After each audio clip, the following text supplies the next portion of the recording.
एक तरफ चुनाव आयोग के पर लग रहे आरोप और चुनाव आयोग की तरफ से की गई प्रेस कॉन्फ्रेंस में बड़बोलापन, वैसे ही बीजेपी को भारी पड़ रहा है। मोदी शाह अलग से आरएसएस की तरफ से रखी गई शर्तें और बार बार 75 साल पूरे होने वाली जो एक नीति नियम बनाया था उसे याद दिलाना है। विपक्ष अलग से तैयार खड़ा हुआ है। ये तमाम चीजों के बीच अब एक बड़ा झटका लगा है। दरअसल नरेंद्र मोदी साहब की सरकार वैसे ही बैसाखी पर चल रही है, जैसा कि आप जानते हैं। उनमें से एक मजबूत बैसाखी वाले नेताजी पूरे दलबल के साथ दिल्ली पहुंच रहे हैं। अब तक ये खबर थी कि वो अपने क्षेत्र में तब तक शांति में थे, मोदी भी और शाह भी, लेकिन अचानक से जैसे ही ये खबर निकल कर आई वैसे ही हल्का मच गया। खबर यह भी है कि अंदर खाने से यह पता किया गया कि आखिर ऐसी क्या वजह है कि इन सब उथल पुथल के बीच, चुनाव आयोग वाली उथल पुथल, कौन बनेगा उपराष्ट्रपति वाली उथल पुथल, कौन बनेगा राष्ट्रीय अध्यक्ष वाली उथल पुथल और कौन होगा मोदी के बाद प्रधानमंत्री वाली उथल पुथल के बीच अचानक से चंद्रबाबू नायडू दिल्ली क्यों आ रहे हैं, वो भी तब जब आरएसएस की मीटिंग 19 और 20 अगस्त को होने जा रही है। जो अंदर खाने खंगाला गया तो उसके बाद मोदी और शाह दोनों बेचैन नजर आ रहे हैं, क्योंकि खबर यह है कि वो समर्थन वापस ले सकते हैं। जी हाँ, नमस्कार, मैं हूं प्रज्वल गौतम और आप देख रहे हैं DS4 न्यूज। दरअसल नीतीश कुमार पहले से ही भरोसेमंद नहीं नजर आए, कभी भी बिहार मोदी को भी और अमित शाह को भी। लेकिन वो जानते थे कि बिहार का विधानसभा चुनाव अगर आपको जीतना है तो सबसे पहले सत्ता का हिस्सा बनना बहुत जरूरी है।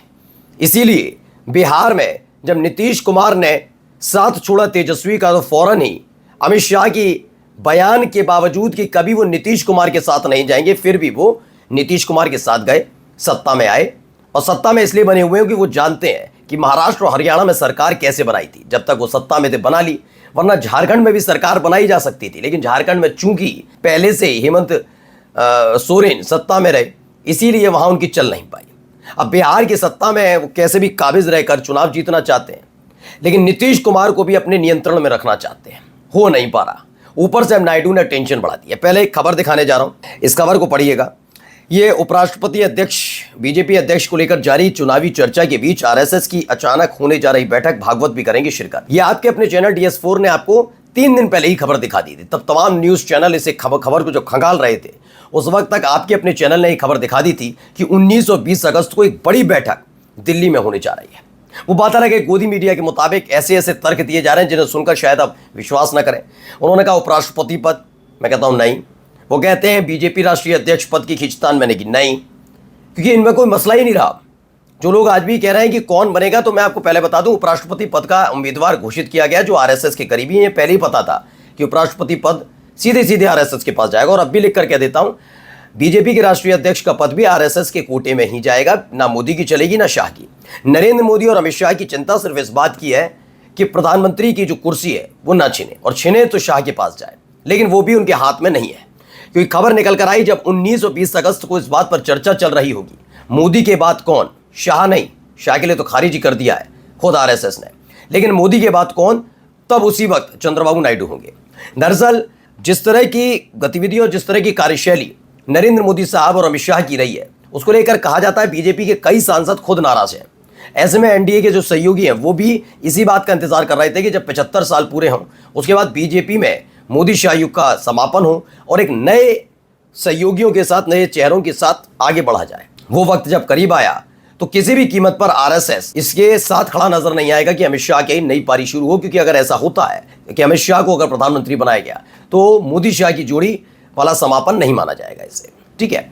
ऐसे में अब चंद्रबाबू नायडू ये खंगालने आ रहे हैं कि 15 अगस्त को जो 103 मिनट का भाषण नरेंद्र मोदी साहब ने दिया, और जिसमें से ज्यादातर भाषण उन्होंने आरएसएस को समर्पित कर दिया, उसकी वाहवाही करने में ये बटरिंग कहीं काम तो नहीं कर रही। दरअसल 15 अगस्त के बाद ये ऐलान हुआ, जब बटरिंग की गई, लाल किले की प्राचीर पर खड़े होकर आरएसएस को लेकर बहुत बड़ी बड़ी डींगे हाँकी गई, या क्यों कहा जाए, बहुत तारीफ के पुल बांधे गए। उसके बाद ही मोहन भागवत ने फैसला लिया कि 19 और 20 अगस्त को एक बड़ी मीटिंग आरएसएस की होगी। इससे उनके सहयोगियों में बेचैनी है। कहीं ऐसा तो नहीं इस बटरिंग का असर मोहन भागवत पर हो गया है, कहीं ऐसा तो नहीं एक डील हो गई है कि उपराष्ट्रपति और राष्ट्रीय अध्यक्ष पद आपके कोटे वाला, आपके खाते वाला होगा, लेकिन मोदी या तो 2029 तक प्रधानमंत्री रहेंगे या फिर मोदी के बाद अमित शाह पर ही पूरा दामोदार आएगा। कहीं ये वाली डील तो नहीं हो गई। इसी को तलाशने चंद्रबाबू नायडू आ रहे हैं। खबर क्या है देखिए, एनडीटीवी खबर है, उपराष्ट्रपति चुनावों के हलचल के बीच दिल्ली क्यों आ रहे हैं आंध्र के सीएम चंद्रबाबू और उनके मंत्री।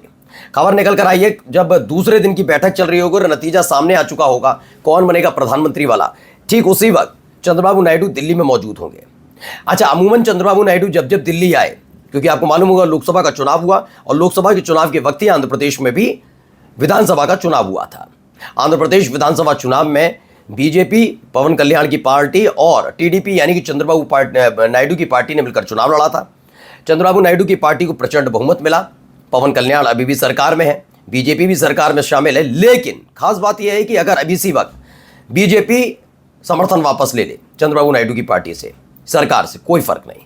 पवन कल्याण भी चाहे तो बीजेपी के साथ जा सकते हैं, क्योंकि चंद्रबाबू नायडू की पार्टी के पास खुद के इतने विधायक हैं कि वो पूरे 5 साल चला सकती है सरकार।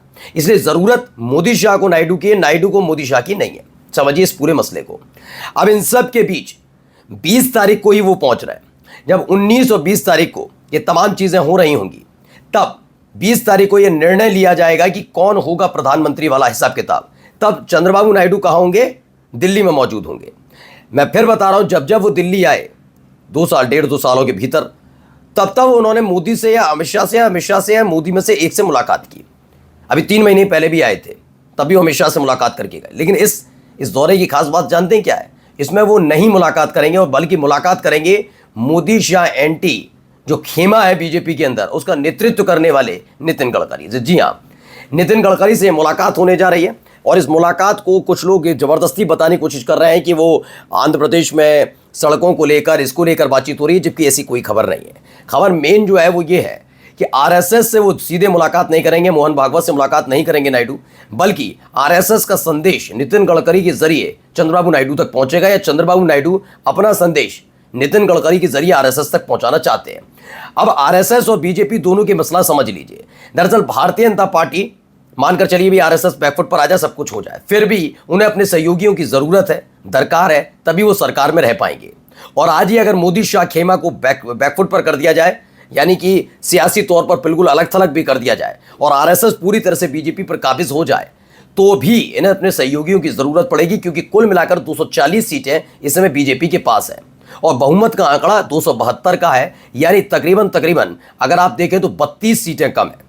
इन 32 सीटों को भरने का काम ही चंद्रबाबू नायडू, नीतीश कुमार, इनके साथ साथ चिराग पासवान, जयंत चौधरी और जो छोटे छोटे दल हैं जिसमें रामदास अठावले भी हैं, जिसमें आप अनुप्रिया पटेल की पार्टी को ले सकते हैं, बहुत सारे नेता हैं इसमें जो शामिल हैं, तो उनकी बहुत ज़रूरत है। इसलिए अपने सहयोगियों को नाराज़ करना नहीं चाहेंगे।